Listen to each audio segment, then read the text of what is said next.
Hey everybody, I'm not holding my camera, see? Or my phone rather. Okay, I was watching somebody, Daughter of the King. She was talking about having just gotten a car. Congratulations, by the way, Kimmy. And needing like a thing for her car to put her iPhone in so that she could do a car vlogs. And I was thinking, there's no reason why I need to be holding my camera. I can rig something up. So what I've rigged up, you can't see it in the rear. You can't see it in my mirror, but I've got my selfie stick and I've got it down in a vase, but it's so heavy that it falls forward. So I opened up the lid to my laptop that no longer works, and now that's become the thing that props the whole thing up. It's hilarious. I'm always doing that. My setups are always like a bar of soap, 2 apples, and some push pins kind of holding everything together. Okay, so I'm still trying to stay off my foot. I'm continuing to do my 1,200 calorie, week. And so I had my breakfast, and I had my mid-morning pear, and I've had my 4 glasses of water and finished up my coffee. So what I'm doing is I'm sitting here and I'm crafting, and I want to show you. Let's see if I can do this down here a little bit. Yeah, you'll be able to see it better. Okay, so what I'm doing is I'm making these things. I've got a whole pile of them, and they're little burlap roses. Well, actually that's the back. That's what it looks like on the front.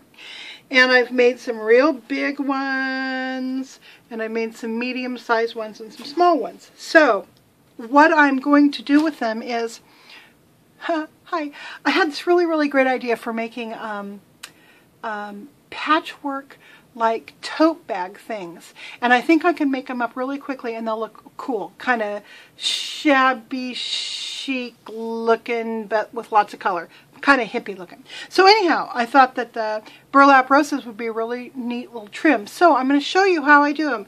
And all you crafty people probably already know how to do this, but I thought I would show you anyway. So I take a strip of burlap, I don't know, it's about, a little over 1.5 feet long, and then I fold it so it's folded over. And it doesn't really matter if you're starting with this with the top on the top or the bottom on the top. It doesn't really matter. So what you want to do, you want to make your first fold like this. Okay, so what I do is I stick a little bit of glue on that, and I fold it so it looks like that, and hold on to it and let the glue dry quickly. That's one thing I love about glue guns. I do a lot of like 3-dimensional stuff, and glue guns are wonderful because you don't have to wait for things. You could just keep going and going and building until your thing's done. So anyhow, so then what I do is I take and I put a little bit of glue right there, just a little tiny dab, and I roll this around and I hold it, and I do the same thing again, a little dab of glue, roll it around, and I hold it. And now what I start to do is I start to put the dab of glue actually on this thing as opposed to the part that's already been rolled. So I kind of use my hand to sort of get it folded flat. Then I'll take it, I'll put a dab of glue right about there. So there we go. And now all I do is I roll it around like that until the glue has touched this thing and I can hold it.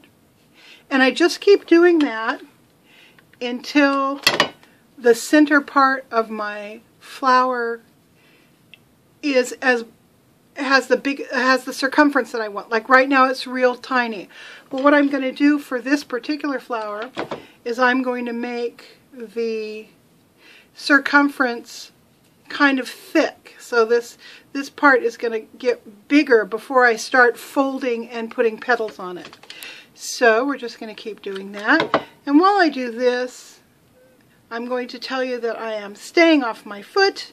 And although I did kind of overdo things yesterday because I went out into my pantry room and I managed to drag a huge computer desk out through the door, my own little self. I didn't have any help because all the men in my life were gone yesterday. And And so now I'm going to go sit on a chair in my pantry, and I'm going to start vacuuming the ever-living crap out of it. Okay, so this is about as big around as I want it. So now what you do, you have to start twisting these and gluing. And what I do is I grab it from underneath and I twist it, just simply twist it. So what was on the bottom twists up to the top, and then I'm going to glue it. So the easiest way I found that to do is about, oh, I don't know, maybe a ½ inch around or so. I put a dab of glue on the little honey bun thing I'm making. I grab this, I twist it, and I simply push it onto the glue, and I hold it. Don't worry about like stringy things like this and, you know, whatever. Like, I'm just going to go ahead and pull that out.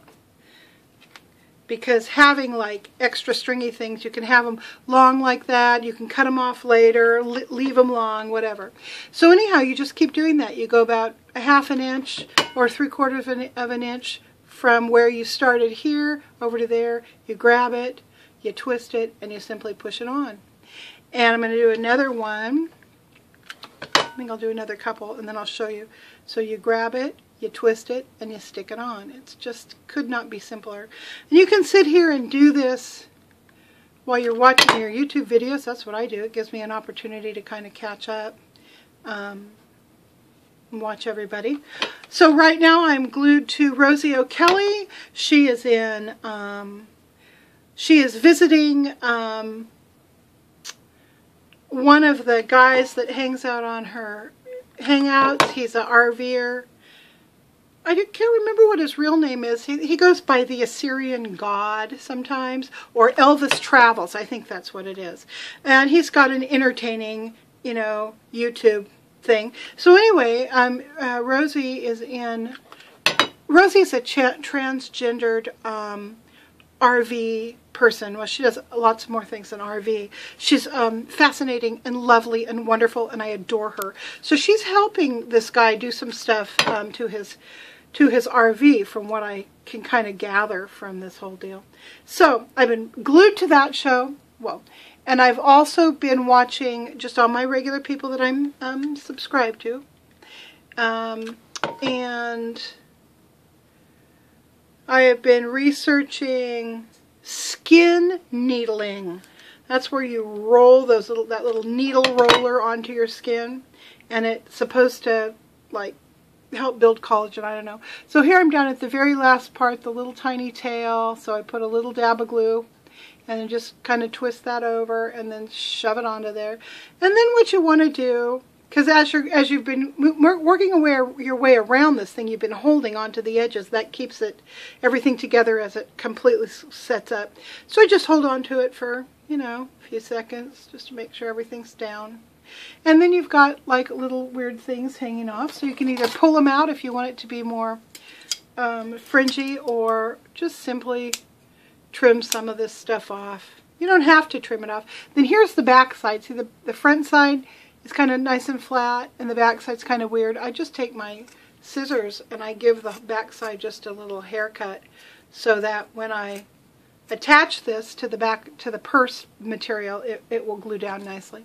So there you go. And with this little rosette, I have used up, I'm going to move this back over, I have used up all of my, I just turned myself off. I've used up all of the scrap burlap that I had lying around. So, so today is all about, sorry, it's all about making burlap roses, cleaning my pantry room, and not overeating. So that's a pretty big day's work. I'll talk to you guys later. Bye.